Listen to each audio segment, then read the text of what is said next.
to Fall into the Vortex with Yoli, where we talk about all things love. Fall into the vortex with Yoli. Fall into the vortex. Hey everyone, thank you for joining us for another episode of Fall into the Vortex with Yoli. Now y'all know I be so excited when I do this, and I am triply excited tonight because of who's with me. Dr. Qiana Cuts, tell us who you are. Well, first, I think I know I am just excited or more excited just to be here and to be in this space with you. And even it's a virtual space and I still feel all the love. Yes. That's so amazing. Like that is what's so amazing about you, your spirit, your energy. And I'm just going to try not to be emotional tonight. Let it flow. Listen, we're about to flow on this thing. Don't hold back. And before we hear from you, I just want to remind y'all, this is how it goes. I'm going to ask can I call you Qiana? Yes, All of right. course. Qiana, I'm going to ask Qiana to take the first 5-10 minutes and just flow with us, share something creative. She's such a creative soul. She's a playwright, she's a poet, she's a scholar, she's a mama, she's a partner. And so she'll share something with us. We'll flow from there. And then we'll get to the book. I'll ask Qiana to share 1 or 2 poems that touched her. She'll talk about why. And then it's all unscripted. So Let's see where it takes us. It's all on you, Qiana. Thank you. Well, I am Qiana Cuts. I am a Bama Peach, Alabama raised, Georgia living with a few stakes in the Mississippi Magnolia State. So I am the eclectic belle all around Southern belle extraordinaire. And I am a poet. I'm a lover of words. I am an educator. And what's interesting to me is that I probably didn't start describing myself as a poet until the last couple of years, even though I've written all my life. I speak in poetry. I think in poetry. To me, everything is a poem. And so I always say, if it's 2 things, that you can make sure to lead me into the next world, the next universe, to have someone to read me into poetry and make sure I'm wearing my stilettos. So that's how I want to go out. And you know what? I want to say one thing is, I want to thank you so much, sis. And first of all, just say publicly how much I love you and how grateful I am that you're within my sister circle, along with Sister Bettina and Sister Goldie and Sister Billy and Sister Sherelle. I mean, we hold each other down, Sister Chelsea.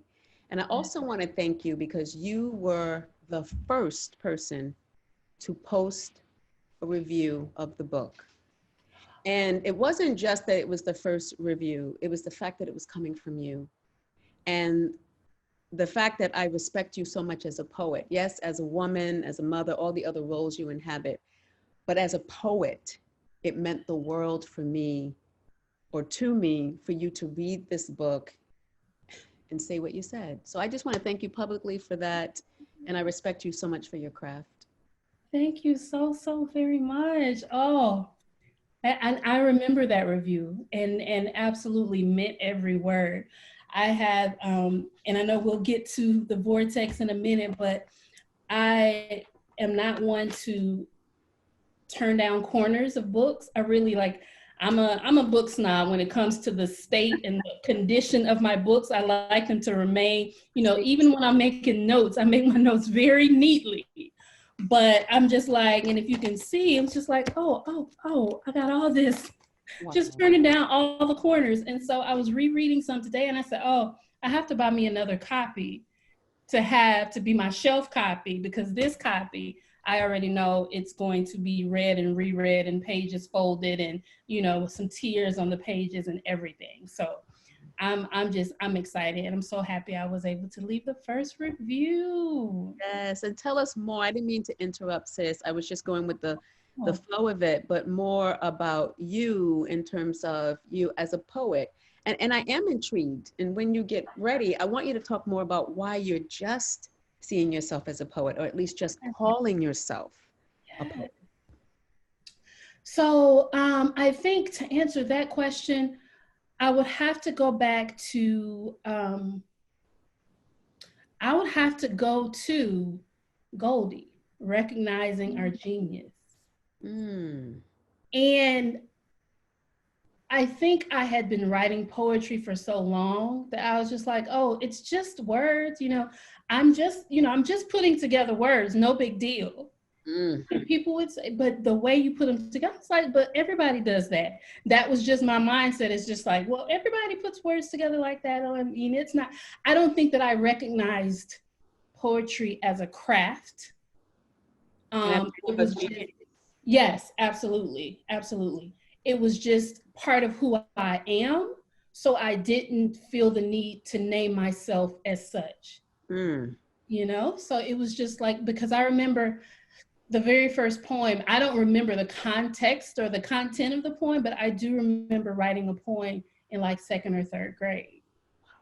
So I've always done it. And that's, sometimes when I can't find the words, and that's my way of putting things together, is poetry. And I think another reason, and I have to be honest, that I'm just now owning up to this, and this might be something you can speak to as well in terms of giving me some feedback, is I think the academy trains so much out of you. Ooh. Takes so much of your innate genius away from you that I couldn't reconcile all of that into one. Yes. I felt like I had to choose to be a poet or quote unquote a scholar, as if those aren't part of me collectively, So yes, I think that's something I've been thinking about a lot lately, is that whole concept. And as I thought about it, I went back to my favorite piece this morning. I read it probably once every 2-3 months. Poetry is Not a Luxury. Audre Lorde, it is like, yes. Yes, yes, yes, yes. And interestingly, since we've been quarantined, all my books are in another space. So I had to pull it up on my phone, but I did pull it up. And it was the part where she talks about, as we become more in touch with our own ancient Black non-European view of living as a situation to be experienced and interacted with, we learn more and more to cherish our feelings, to respect those hidden sources of power from where true knowledge and therefore lasting action comes. And then a couple of lines down, poetry is not a luxury. It is a vital necessity of our experience. And so I think, like, I remember first reading this in this book, but for some reason in grad school, probably when I was working on my master's in a women's studies course or a women's lit course, but it didn't stick with me for whatever reason. And I picked it up a couple of years later and reread it. And at that point, whatever was going on in my life, I was more mature, had experienced some things, what have you. It really stuck to me. And that's when I said, oh, like this is reclaiming of something, as Dr. Dillard would say, this is remembering. Like, yes, Qiana, you are a poet. Like, you come from poetry. Your spirit is poetry. Your ancestors, like, this is who you are. Don't let the need or the training of the academy tell you that you can't be this person. So if that's a long answer to the question, but if I'm being honest about why I'm probably just starting to say I am a poet, that would be it. Wow, Qiana. As you were talking, I'm in my own head saying yes, yes, yes. And you're right on point about how the academy tries to choke out of us the creativity. And in some ways, it's that pressure of being on the tenure track where you have to do all of this publishing, which is why it's so important for me that I incorporate poetry in my academic writing. Like, there is no separation of who I am and who I choose to be in the world and who I am in the academy. And, sis, if it's okay, I would love you know, I'm not supposed to ask for requests, but I would love for you to read something that you've written, if you have it on hand. And then I also want to spend some time, I don't want to front load, but you know, that Alabama Moonstruck, I'm looking at that poster right behind you. I just want to throw it out there that I want it to be something that you talk about with us, because yet it is yet another way that your genius is displayed. Yes, I have two. One that it's one of my favorites, and it's called Naked. And it's you asked me to be honest, asked me to say what I need from you, what I want.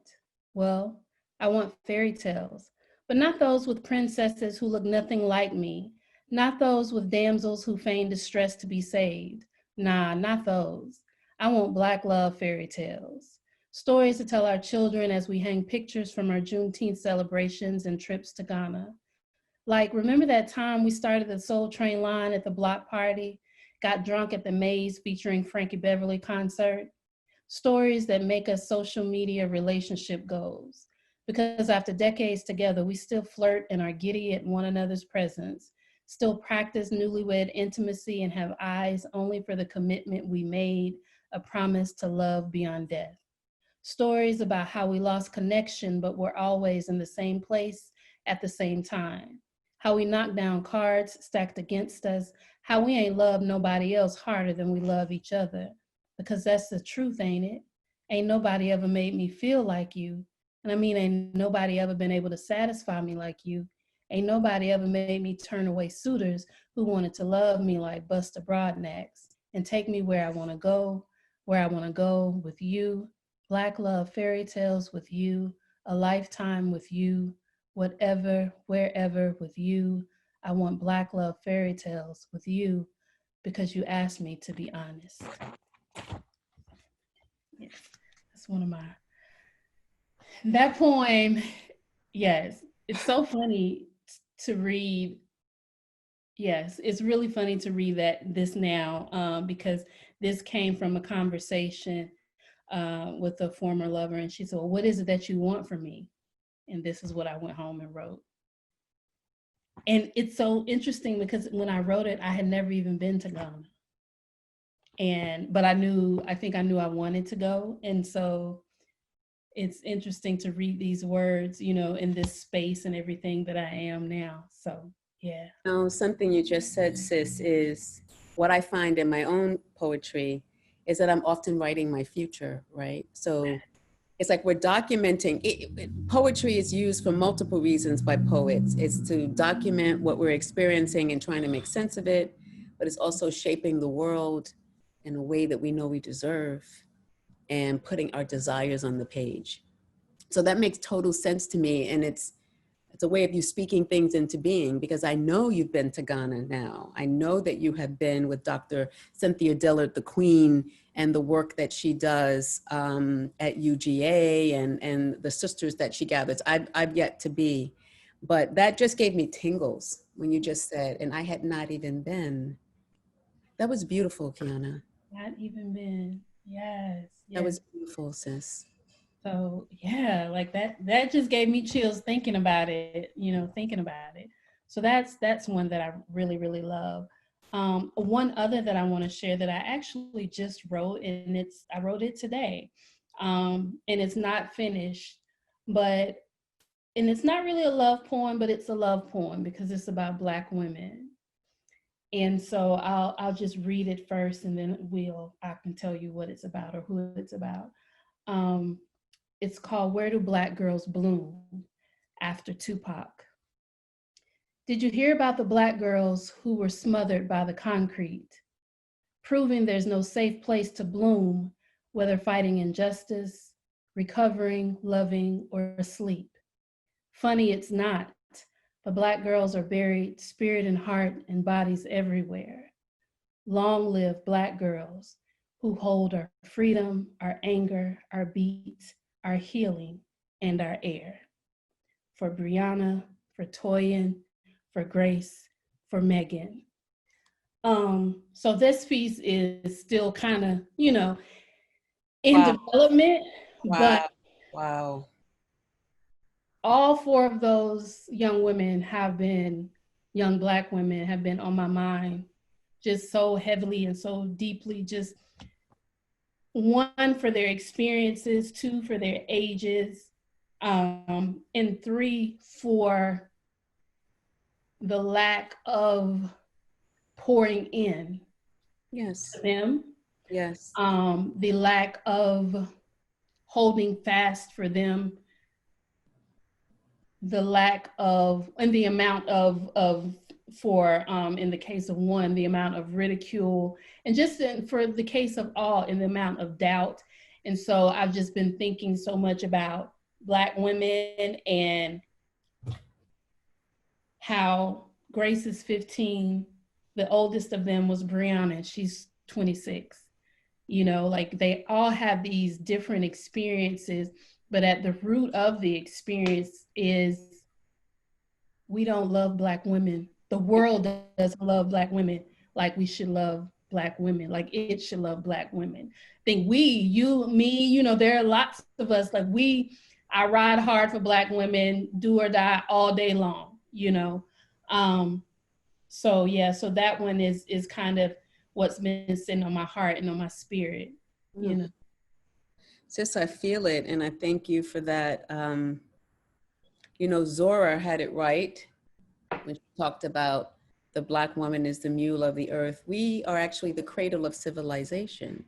It is through a Black woman's womb that the very start of the world has happened. And I think a lot about Brother Malcolm, you know, when he talks about, you know, the most disrespected person is the Black woman. And I also think about the scripture in the Bible where it says the last shall be first. And I know who we are, and we know whose we are. The world just hasn't yet caught up to it. And I think a lot about when Bettina Love says, cite a Black woman. And the case for me, you know, turn to Black women poets, turn to Audre Lorde, to June Jordan, to Sister Maya, to the few poems that Auntie Tony wrote. Everything is there to Nikki Giovanni, my goodness, to learn about our beauty. So the thing is that the world is not looking, because all of the, as we would say, the receipts are there. Our female poets have written about us. The world is not looking. Yes. But we know who we are. We know who we are. We absolutely know who we are. Yes. So that's Tell me about Alabama Moonstruck. Oh, I know we're about to go into the vortex. I was watching your body. Listen, I know how it happens because the poetry takes you there. And I promise you, I'm going to keep you here with me. I came prepared to talk about the vortex, really. But yes, Alabama Moonstruck. So this play came to me like a couple of years ago, from beginning to end. I just never sat down and sat down to write it. But last year when I went to Ghana, I was like, you know what? This is the project that I'm going to do while I'm in Ghana. And I remember you proclaimed it on Facebook, because I was watching it and you were like, okay, day one, day this, day that. You came back and you had a play. See, that's a Black woman for you right there. Came back with the play. We would do, have drinks on the terrace. And so I would read a section and get feedback and what do y'all think? And it was just the best place for me to write it. And so then I came back to Atlanta and I was like, well, you know, I don't know how we're going to do it, but it's going to, you know, be on the stage. And so we made it to the stage this year, March the 7th. And we had a crowd of about 150 people. And I was like, oh, it's just 150 people. And the guy who was there, he was like, young lady, who was over the theater, he was like, I've been here when people have 10 people in the audience. This is an amazing, this is a hell of a turnout. So I was, you know what? I'm going to take these lashes off. Okay, because they keep bothering me. You beautiful. Okay, that's it. Don't that feel good? Listen, isn't it liberating to know You make me want to take my earrings off. Should I take my earrings off? Should I take my hair down? Comfortable. But yeah, so we made it to the stage, and it was just the cat. Like when I tell you that when God says yes, Yes. because I didn't have, all I knew was this play was going to be on the stage. I didn't have money. I didn't have a cast. Like, I just knew, hey, I want to have this play on the stage. Found a theater that gave me an amazing rate. They let me make payments because I didn't have all the money to pay at once. I found some people in, we had some changes, some cast changes like a week or two before. So I was panicking, but someone, like I found a young woman or a woman who stepped in, and she played the lead role and just took it away. Like, it was just, everything happened the way that it was supposed to happen. And the plan was we were going to do more dates, but then the play was March the 7th, and then March the 14th, I think, is when Atlanta went on lockdown. Oh. So that's why we haven't been able to do more dates, but 2021, we will be back for sure. And I'm going to go to Atlanta to see it. And since I want to say something else that, in addition to being a poet, you are this playwright, and you wrote a playlet on Dr. Gholdy Muhammad's Cultivating Genius. And you know that I've approached you and I'm serious about it. And I'm going to find, the money to commission you to write a play based on Love from the Vortex. That would, listen, when we get to Love from the Vortex, I'm going to tell you, like, I was like, oh, I dated this person.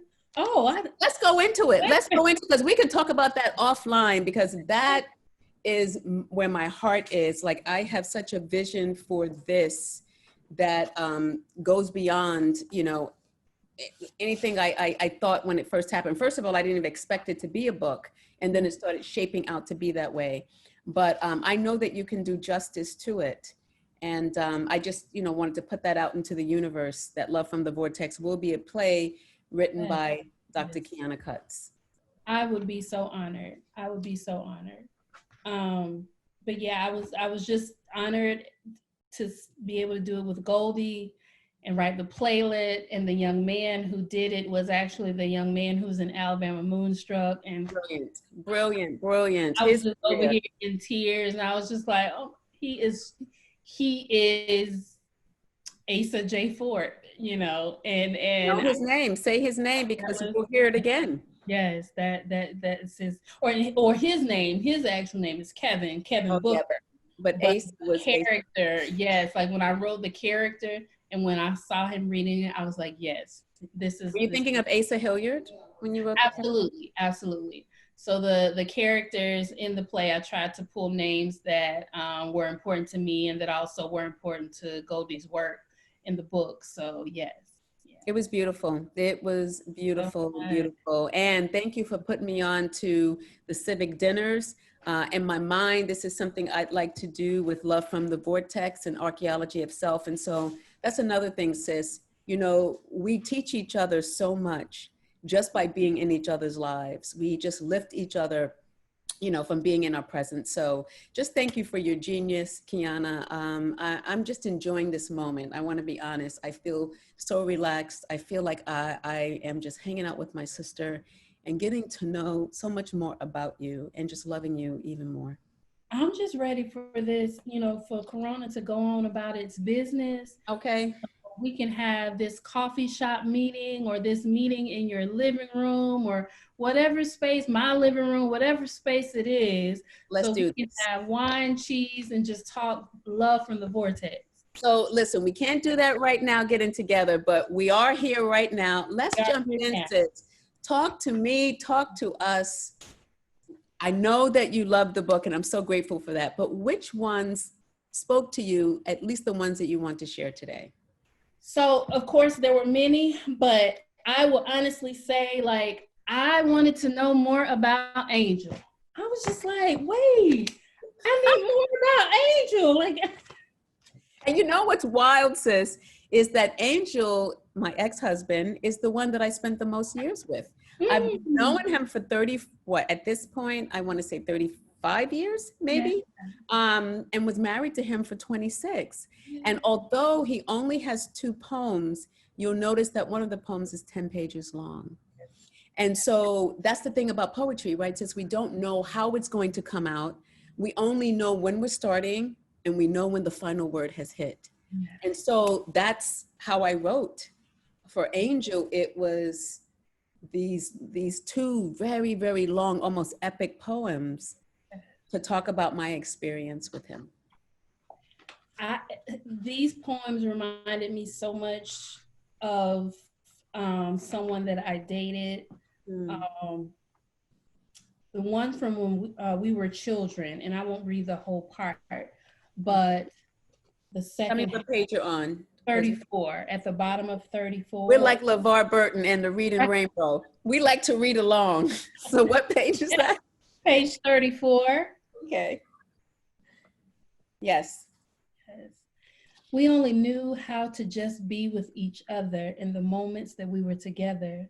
When storms hit, we didn't quite understand how to manage, attacking each other, blaming each other, doing what children do on the playground, throwing sand in each other's faces, sticking out our tongues and running away. In some ways, it was unfair that we met so early, I think. In another lifetime, we could have been best friends, soulmates. In another lifetime, forever could have been realized.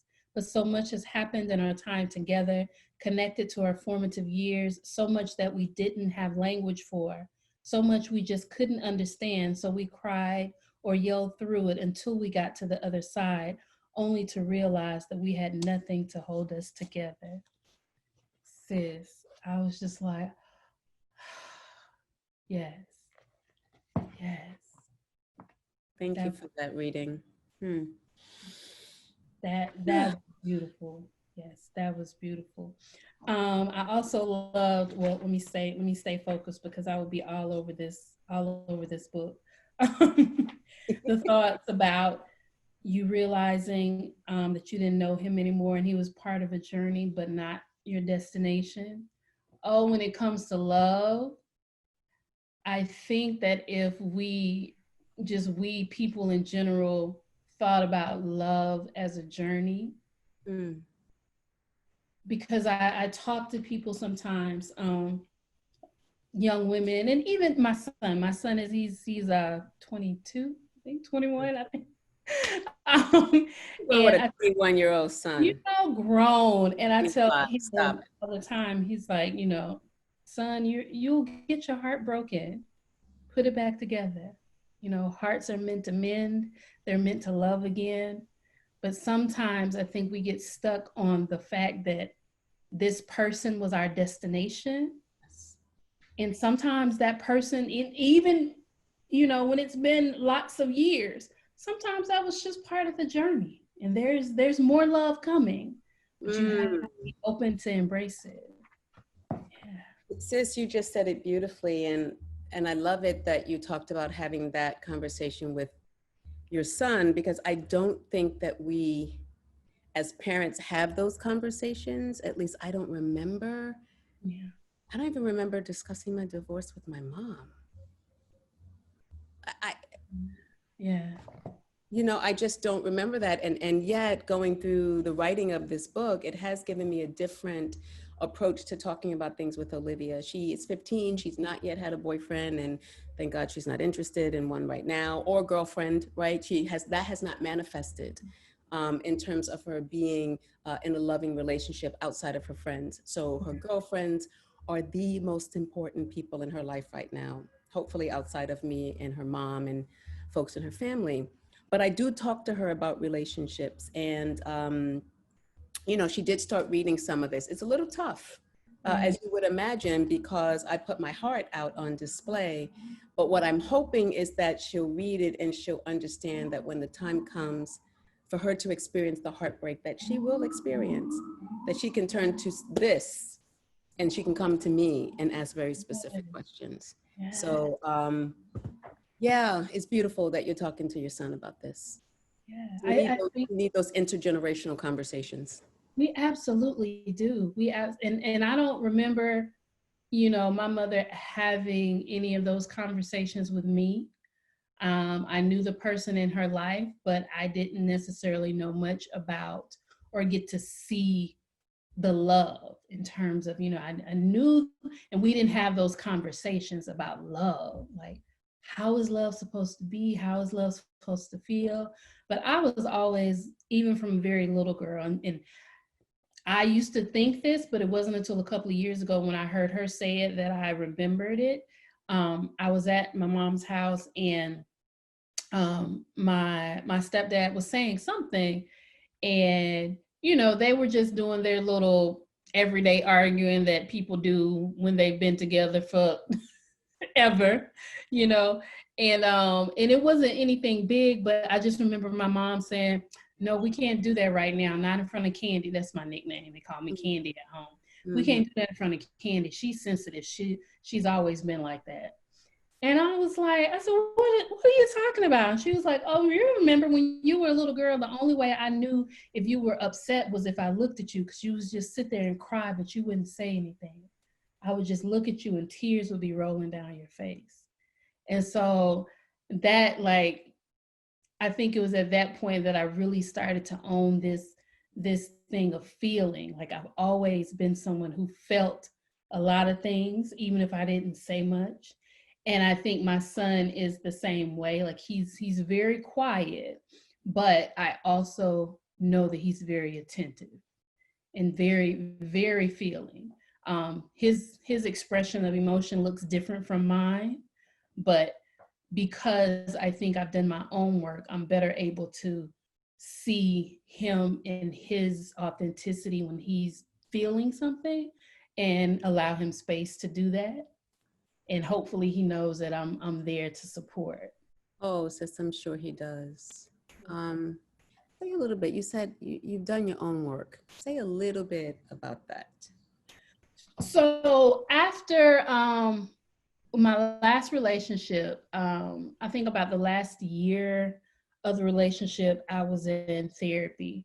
And it was one of those situations where we started as couples therapy, and then, that didn't work out. And so I was just continued doing my own. And I remember having one day in therapy where the therapist asked me, so, well, what is it that you want? And she was talking about, from the relationship. And so I went on and on about, well, I just want her to do this and all these things about being well or what have you that I wanted for her. And she said, but what is it that you want for you? And I sat there and looked at her like, you mean I'm supposed to want something for me? And I just sat there and I was just like, huh. I think I had practiced love as service for so much of my life that I didn't know how to respond when someone asked me about love of self. And so when that relationship ended, I spent probably a year and a half, almost 2 years, just writing, crying, walking, road trips by myself, healing, like all the things, all the activities that I needed to do. And that's how I ended up putting some of the poems together for my book. And just, that was my work. And so when I got to the relationship that I'm in now with my amazing fiance, like, I remember my mom was like, well, don't you think you're moving too fast? I was like, no. Like, I've done love all my life. Like, I had a first love, I've done love. I've done love all my life.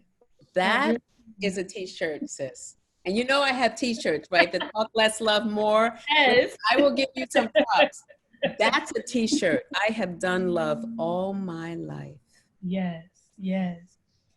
So I've done it in the wrong ways, and this is no shade to any of the people I've dated or none at all, because they came into my life or we were in each other's lives for whatever reason and whatever purpose. But I think I have done love in so many ways that when my fiance came into my life, it was just like, now, what is it that you want? Wow. And I was very upfront and explicit, as was she. And we said, you know what? This is it. This is how we do it. And, Yeah. I can't believe it or not, Qiana, we've been talking for about 45 minutes. I can't believe it. And the show's usually like between 30, 35 minutes, 45 minutes. But I knew having you on that it was going to be a different kind of conversation. And I could talk to you for another 3, 4 hours. What I want to say is you just sharing that I can relate to it. And that's the poem I want in the book, right? Because Yeah. for me to get to a point of being able to say what I want, it took me a lot of years because I too see love as service, an act of service. I love hard. I'm always worried about everyone else. This is the old Yoli. Uh, the new Yoli has learned to center herself first. And I still love others and care for others. But the vortex taught me that if you're not well, you're not going to be able to fully love. You've got to do that self work. So I'm so grateful, sis, that you have had that discovery and all of the pain was worth it because look where you are now. You have someone who loves you. You have a beautiful fiance. And it is my prayer that y'all will live a life together from now until the end of time. I don't know if you remember, but when you met her, when I first introduced her to you, Right. you said to me when she walked away to get a drink or something, you were like, "That's the one. She loves you." We were Was I at right? Tina's wedding reception. Was I right? You were right. You were absolutely right. You were just like, yes, that's the one. So I don't know if you picked up on how I she feel looked at something. me. I think the way she was looking at you, and it was just this was the first time she met all of us. Yes. So relaxation, there was a calmness, a Mhm. peace, Mhm. and a quiet being with you. Yeah. It was just that I'm sure I picked up on the energy that was there, and it just felt like peace. Yes. It felt like peace. Sis, this is how it normally goes. I can't believe we're at the end, but it always ends with the last word from the guest, and that can be anything you would like. I usually ask, if there's some piece of advice from your life you'd like to share, or if you want to close with one of your own poems, another piece from the vortex. It's really open to you to share whatever you want to tell us. Okay. Okay. So many poems. I want to end with Icarus, Hmm. page 143. Okay. First of all, thank you for choosing to read another poem because you could read some of your own beautiful work. And so thank you for this. Oh, I love this one because I have a poem called Lady Icarus. No. Should you read Yes, that? Do you have that on hand? I do. Why don't we do like a kindred thing? What Goldie talks about the kindred poems? And while you're looking for it, let me just say this to you. You won't believe it. It's episode 3, I believe. It's Dr. Naeem Madioun. Mhm. This brother wrote a kindred poem for just about every poem in Love from the Vortex. And he What? took on the voice of the lover, responding back to the poem that I wrote. Oh my So I God. think we can do a kindred poem thing. So let's look up Lady, let's read Icarus. Maybe I can read Icarus and you read Lady Yes, Icarus, yes, yes, yes. and that's how we'll end. Isn't that cool? That's perfect. You read Icarus. Let's go. Let me know when you get Lady Icarus on board. Got it. I'm ready. All right, now, here we go. Kindred poem in full effect. Icarus, page 143. If only I could transport myself into your arms when you needed to hold me, I would try to be held. The distance between us sometimes feels unbearable, too much to handle after a day and the life that requires all of me. Your arms are rested, your eyes peace-like, the sound of a babbling brook lullabying me into slumber. You are a ray of sunshine that I would offer my wings to. Lady Icarus, last night I flew across galaxies, swam through oceans deeper than infinity, walked miles and miles of Saturn's rings, only to arrive at the same place. Reality is no match for dreams when deferment tortures like a festering sore, hanging in the night with scabs falling from wounded skin. Mm. There are no magic carpets around to whisk me away, but I have my wings, dusted, ready to fly, hoping not to get too close to the sun. When I saw Icarus in there, I was like, Sis, that was classic. My body's like tingling just at the thought of, can you imagine if we took on a project where we wrote poems to each other? Almost like, Goldie had this idea of like verses, like Sister Erica and Sister Jill, that we could do a verses. Sis, that gave me so much joy. And I think it's the perfect way. We never end, but we're going to pause for tonight. I cannot thank you enough, sis, for falling into the vortex with me. Thank you for all that you are. You got the mug. Yes, I'm all in, all in. All in. Thank you, Dr. Qiana Cutts, for being with us. My goodness, poet, playwright, scholar, mama, and a beautiful partner. And thank y'all for